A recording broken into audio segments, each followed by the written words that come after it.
Hey, I'm Heather. Do you love yarn? Love creativity? You belong here at Strings and Threads, your go-to spot for crochet, knitting, and a fun, interactive community. Let's create together. Subscribe now and join the fun. And here's the shirt. It feels so good. It is lightweight and perfect for summer. Hi, so for this double crochet summer shirt crochet along, that's a mouthful, you're going to need some fingering weight yarn. I would suggest cotton. I'm not using cotton because I don't have enough cotton on stock, and I've made a kind of a rule with myself here that I don't want to buy any more yarn until I use up what I have. So I have this, which is beautiful yarn. It is merino wool and nylon, and which sounds like it's warm, but it's lightweight, and I think it's going to be fine for this shirt. The amount of the yarn that you're going to need is going to vary depending on your size. I would say I'm an extra large, and I'm guessing I'm going to need about 1,400 yards. It might take a little bit more, it might take a little bit less. So you know, kind of judge it. Make sure you have enough, or you have the ability to get more if you don't have enough. And then you'll need a hook. For the fingering weight yarn, I am going to use this size G hook. This was my Grammy's, and then I inherited it after she was gone. I don't know much about it. There's the brand. And then obviously scissors. And for holding your place, you might want some stitch markers, or one stitch marker is probably sufficient.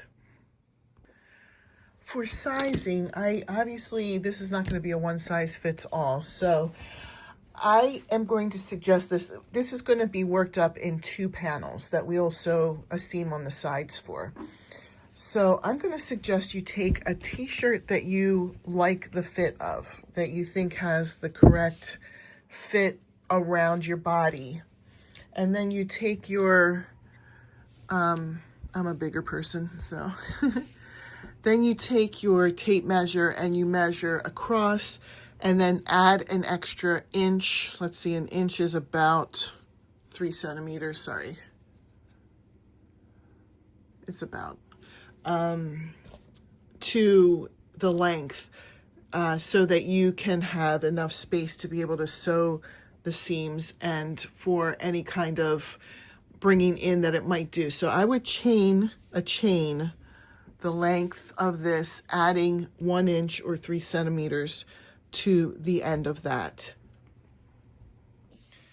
So once you have your chain the desired length, the reason we're calling it a double crochet summer shirt is because we're going to use double crochets. It's nice and lightweight, and it should breathe nicely. I'm going to chain an additional 2, and then in the 3rd chain from the hook, you're going to put a double crochet, and then you're also going to put 1 double crochet in each chain across. When you've completed this row, my chain is fairly long, so it's going to take me a little bit here, and I don't want to do the whole thing on camera, but when you get to the end of the row, come back and I'll talk a little bit more about what comes next. So I'm not going to give you an exact length because I want this to be something that you're going to love. So the way to customize the length, we are going to I've only done 1 row, but we're going to hold up what we have under our armpits, and then keep crocheting until it's the length that you feel comfortable with, the length that you would want your shirt to be. And then we'll come back. This is going to be the front panel. So we're going to have a V-neck here coming up, and it's going to be a sleeveless shirt. So once you have it the length that you want from the armpit down, then we'll come back and do the next step.